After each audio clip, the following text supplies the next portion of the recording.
கருப்பு சிலையை தொட்டு அவனை சுத்தி சுத்தி விளையாண்டு அசதியில கருப்பு சிலைக்கு பின்னாடியே படுத்து தூங்கிடுது. பூசாரி ஏதோ ஒரு ஞாபகத்துல வேலையெல்லாம் முடிச்சிட்டு குழந்தைய மறந்துட்டு கருவறையை பூட்டிட்டு வீட்டுக்கு கிளம்பிடுறான். வீட்டுக்கு வந்ததும் பொண்டாட்டி புள்ளைய பத்தி கேட்கும் போதுதான் காலையில கோவிலுக்கு கூட்டிட்டு போன புள்ளையோட ஞாபகமே பூசாரிக்கு வருது. அங்க கருவறைக்குள்ள கருப்பனுக்கு பின்னாடி தூங்கின புள்ள கண் முழிச்சதும் அழுக ஆரம்பிக்குது. தான் வரமா கொடுத்த புள்ள அழுகுதேன்னு கருப்பனே இறங்கி வந்து சமாதானப்படுத்துறாரு. அந்த குழந்தைய சமாதானப்படுத்த முடியல. குழந்தைய சமாதானப்படுத்துறதுக்காக கருப்பனோட தங்கச்சிகள்ல ஒருத்தியான பத்திரகாளிய கருப்பை வரவழைச்சு புள்ளைய சமாதானப்படுத்த சொல்றாரு. பத்திரகாளியும் அண்ணன் கூப்பிட்டதும் இறங்கி வந்து அழுத புள்ளையோட அழுகையை நிறுத்தி சமாதானப்படுத்தி புள்ள கூட விளையாண்டுகிட்டு இருக்கா. இங்க பூசாரி வீட்டுல புள்ளைய மறந்து கோவில்லையே விட்டுட்டு வந்துட்டோம்னு புள்ளைய தேடி பூசாரியும் பூசாரி பொண்டாட்டியும் கருப்பனோட கோவிலுக்கு தேடி ஓடி வராங்க. கோவிலுக்கு வந்த பூசாரி கருவறை ஜன்னல் வழியை எட்டி பார்க்கிறாரு. வெள்ள புகை மூட்டத்துல கண்ணை பறிக்கிற வெளிச்சத்துல ஒரு உருவம் தெரியுது. அந்த உருவத்தோட கையில குழந்தை இருக்குது. அதை பார்த்துட்டு பூசாரி வேகமா கருவறை கதவு இருக்கு பக்கமா வந்து கருவறை கதவை திறக்க முயற்சி பண்ணுறாரு. அப்ப கருவறைக்குள்ள இருந்து கருப்பை பூசாரி கிட்ட பேச ஆரம்பிக்கிறாரு. சாத்தன கதவு சாத்தனபடி அப்படியே இருக்கட்டும், உன் புள்ள இங்க பத்திரமா தான் இருக்கு, என் தங்கச்சி கூட விளையாடிக்கிட்டு இருக்கு, நீ பொழுது விடிஞ்சதும் எப்பவும் போல வந்து நடைய திறந்து உன் புள்ளைய கூட்டிட்டு போன்னு கருப்பை சொல்றாரு. கருப்பை சொல்ற எதையும் பூசாரி காதல வாங்குற மாதிரியே இல்ல, மறுபடியும் கதவை திறக்க தான் முயற்சி பண்றாரு. கருப்பை கோபத்துல நான் சொல்றது உன் காதல விழுகலையா இல்ல நான் சொல்றது உனக்கு புரியலையான்னு கேக்குறாரு. எங்க போனாலும் புள்ளைய கூடயே கூட்டிக்கிட்டு தெரிஞ்ச பூசாரிக்கு புள்ளைய கொஞ்ச நேரம் கூட விட்டு பெரிய மனசு இல்ல. புள்ள பாசத்துல கருப்பை சொல்ற எதையும் காதல வாங்கல. கருவறை கதவை கால்ல எட்டி மிதிச்சு திறக்கிறாரு. கருப்பை பேச்ச கேட்காததோட கருவறை கதவை கால்ல எட்டி மிதிச்சதால கருப்பனுக்கு அடக்க முடியாத கோபம் வருது. ஆங்கார கோபத்தோட அனல் திரிக்கும் கண்ணோட ஆவேச சத்தத்தோட கருப்பை வரமா கொடுத்த பிள்ளைய அவனே 4 துண்டா பிச்சு கருவறை ஜன்னல் வழிய தூக்கி வீசுறான். ரத்தமும் சதையுமா பெத்த புள்ள செதஞ்சு கிடக்கிறத பார்த்து சிலையா நிக்கிறான் பூசாரி. அதே மாதிரி பூசாரி பொண்டாட்டியும் தன்னோட புள்ள 4 துண்டா கிடக்கிறத பார்த்து மயங்கி விழுகிறான். தொட்டு தூக்கி சீராட்டி வளர்த்த கையில செதஞ்ச புள்ளையை எடுத்து வச்சு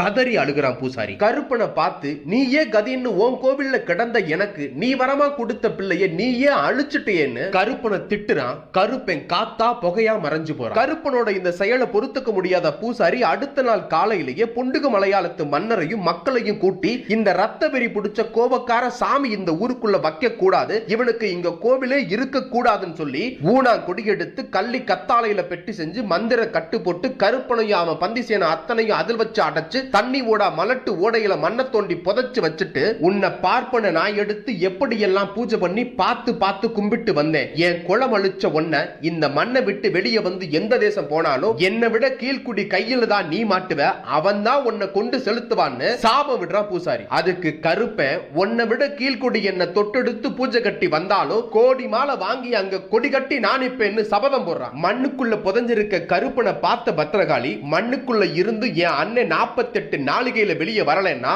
மொத்த உலகத்தையும் அழிச்சிருவேன்னு ஆவேசத்தோட நிக்கிறான். பஞ்சத்துல கிடந்த ஊர் முழுக்க அடமலை கொட்டு கொட்டுன்னு கொட்டுது. வெள்ளம் கரபுரண்டு ஓடுது. தண்ணி ஓடாத ஓடையில கூட கரைய உடைச்சுக்கிட்டு தண்ணி ஓடுது. ஓடுற தண்ணியில ஓட மண்ணு கரையுது. ஓட மண்ணு கரைய ஓடையில கருப்பம் பெட்டி தளவு தெரியுது. தளவு தெரிஞ்ச பெட்டி தண்ணியில மிதக்குது. மேனாட்டு வெள்ள தண்ணி கீநாடு வடியுது. கீநாடு ஓடும் தண்ணியில கருப்பம் பெட்டி உருண்டு ஓடுது. ஓட தண்ணி ஓடி வந்து வைகையில கலக்குது. வைகை ஆத்துல வந்த கருப்பம் பெட்டி வாஞ்சனையா ஓடி வந்து சின்னமனூர் தாண்டினதும் வீரபாண்டி எல்லைக்குள்ள வந்து கரை ஒதுங்கி நிக்குது. பெட்டிக்குள்ள இருந்த கருப்பசாமி பெட்டியை விட்டு வெளியே வந்து வீரபாண்டியில கீழ்குடிய தேடுறான். அந்த நேரத்துல கூட வந்த தங்கச்சிக்கு இந்த இடம் பிடிச்சு போய் இங்கேயே குடியிருக்குன்னு ஆசைப்படுறான். அதுக்கு கருப்பசாமி நான் தேடி வந்த இடம் இது இல்ல, இன்னும் கூட போக வேண்டியது இருக்கும் போல, தங்கச்சி நீ ஆசைப்பட்டுட்ட, அதனால நீ இங்கேயே குடியிருந்து மக்களுக்கு அருள் கொடுன்னு கருப்பை வழிவிடுறான். அப்படி பெட்டியை விட்டு முதல்ல வெளியே வந்து வீரபாண்டியில குடிகொண்டவதான் மலையாளத்து கருப்பனோட தங்கச்சிகள்ல ஒருத்தி கௌமாரியம்மன். அருகும் புல்லெடுத்து அசுரனை 2 துண்டாக்கி வதம் பண்ணவள் இவதான். ஊழ் வினையால கண் ஊனமான வீரபாண்டியனுக்கு கண் பார்வை கொடுத்தவள் இவதான். இவளை வீரபாண்டியில விட்டுவிட்டு மலையாளத்து கருப்பன் பெட்டி ஏறி பயணம் பண்ணி